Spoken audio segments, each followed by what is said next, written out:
सबसे पहले मैं आप मीडिया वालों का धन्यवाद करता हूँ। इस आपदा में जिस प्रकार लोगों के आगे आकर आपने काम किया है और लोगों को अवेयर किया है, अपनी परवाह ना करते हुए आपने जो लोगों का सहयोग किया है, मैं उसके लिए सब उधमपुर मीडिया का धन्यवाद करता हूँ।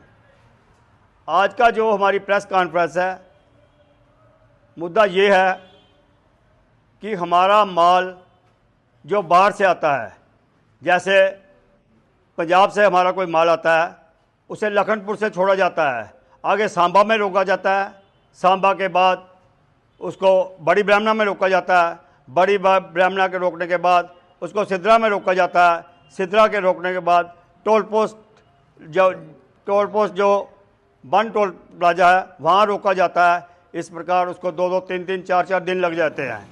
तो हमें व्यापारियों के ये फ़ोन आते हैं कि आपकी पेमेंट हम वापस कर देंगे, हम जम्मू में माल उतार देंगे, हम उधमपुर में नहीं आएंगे। हालांकि जम्मू उधमपुर का रास्ता बिल्कुल क्लियर है। हम ये चाहते हैं कि जिस गाड़ी के पास जम्मू से या पंजाब से उधमपुर के चलान है, उधमपुर की बिल्टी है, उधमपुर का ईवे बिल है, उधमपुर का जीएसटी बिल है, उसको उसके बिल देकर छोड़ा जाए और व्यापारी का फ़ोन नंबर लेकर व्यापारी से कनेक्ट किया जाए कि ये माल कहाँ तक जाएगा। श्रीनगर की गाड़ियाँ रोकी जाती हैं क्योंकि रास्ता ख़राब है। वो एक प्रॉब्लम है, सबके लिए प्रॉब्लम है कि थर्ड में जो रास्ता है वो काफ़ी दिन से, जहाँ 10-10, 15-15 दिन से भी कश्मीर की गाड़ियाँ रुकी हुई थी, लेकिन जम्मू उधमपुर की गाड़ियों को रोकना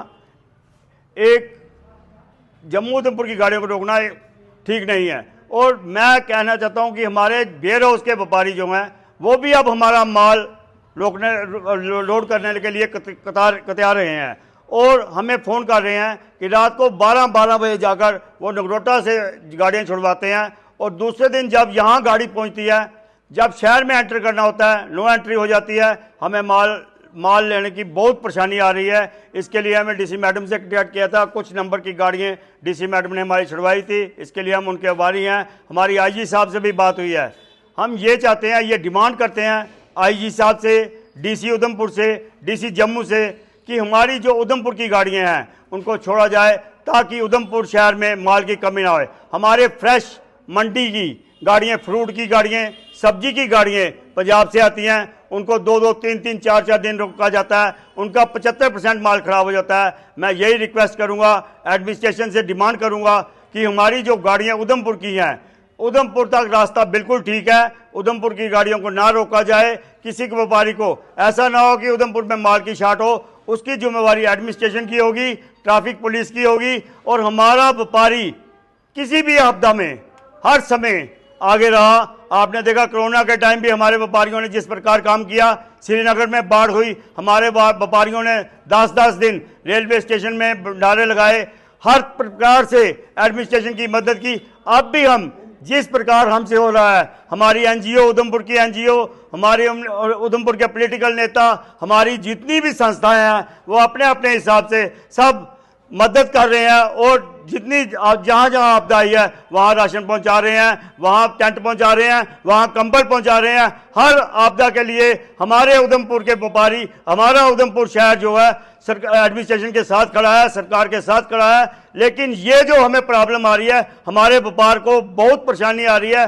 हम चाहते हैं इस प्रॉब्लम का हल जल्दी से जल्दी किया जाए और उधमपुर के व्यापारी को राहत पहुँचाई जाए। इसके ये जो समस्या, जो ये गाड़ी रोकने वाली जो समस्या है, ये कब से जो है शुरू हुई है? आपदा के दौरान शुरू हुई है या इससे पहले भी ये गाड़ी रोकी जाती है? देखिए, आपदा के दौरान 26 तारीख को, 25 तारीख को ये शुरू हुआ था। उसके बाद हमारे माल टाइम के पर नहीं पहुंचे। और मैं आपको बताया, मकेरिया से गाड़ी हमारी शुक्रवार को लोड हुई थी, वो बुधवार को यहाँ पहुंची 6 दिन के।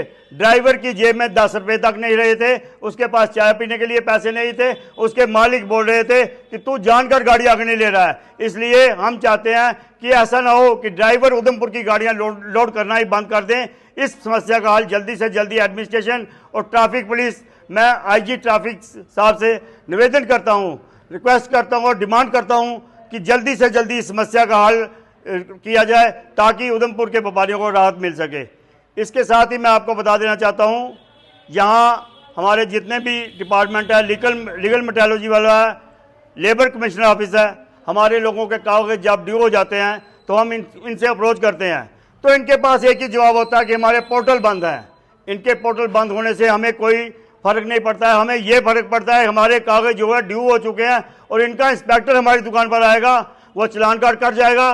5,000 से 25,000 तक ये चलान करते हैं। हमारा दुकानदार 1,000 रुपये तक शाम को सेल नहीं करता, उससे 5,000 रुपया जुर्माना किया जाता है। और मैं ये इनको बता देना चाहता हूँ आपके चैनल के माध्यम से कि किसी भी दुकानदार को अगर पेनल्टी पड़ी तो व्यापार मंडल उसके साथ खड़ा है, किसी को पेनल्टी नहीं पड़ने देगा।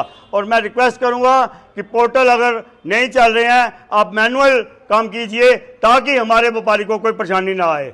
इसी के साथ मैं उधमपुर के व्यापारियों को नवरात्रों की शुभकामनाएं देता हूं और ये कहना चाहता हूं कि त्योहारों के सीजन में जो भी दुकानदार मंडे को अपनी दुकान खोलना चाहता है वो खोल सकता है, किसी प्रकार की टेंशन लेने की जरूरत नहीं है। व्यापार मंडल आपके साथ खड़ा है। और मैं ये बता दें, कल labour commissioner assistant commissioner madam Priyanka Gupta इसी ऑफिस में हमारे व्यापार मंडल ऑफिस में एक कैंप लगाने जा रहे हैं। मैं सभी दुकानदार भाइयों से, सभी लेबर वालों से ये निवेदन करता हूं कि टाइम पर आए और इनकी जो स्कीमें हैं उनका फ़ायदा ले। और मैं इसी के साथ जो हमारी गाड़ियाँ उधमपुर से जखैनी चौक में खड़ी होती हैं, चिनैनी के लिए खड़ी होती हैं, बटोत के लिए खड़ी होती हैं, उनको भी रोका जाता है क्योंकि श्रीनगर की गाड़ियों के साथ। और छोटी गाड़ियों को, जो हमारी उधमपुर की गाड़ियां हैं, उनको चलान बिल देकर उनको ना रोका जाए ताकि उधमपुर के व्यापारियों को राशन पहुंचा सकें। और इसी प्रकार जहां से भी उधमपुर जो रास्ता ठीक है, हम जितने दिन आपदा रही हमने किसी से नहीं कहा कि गाड़ियाँ रुकी, लेकिन आप 6-6, 7-7, 10-10 दिन जब गाड़ियाँ रोकेंगे व्यापारी हमें तंग करेंगे। हम यही डिमांड करेंगे डीसी मैडम उधमपुर से, डीसी जम्मू से, आईजी ट्रैफिक से, एसएसपी ट्रैफिक से, एसएसपी उधमपुर से कि हमारी इस समस्या का हल कीजिए ताकि उधमपुर में किसी को कोई परेशानी ना आ सके।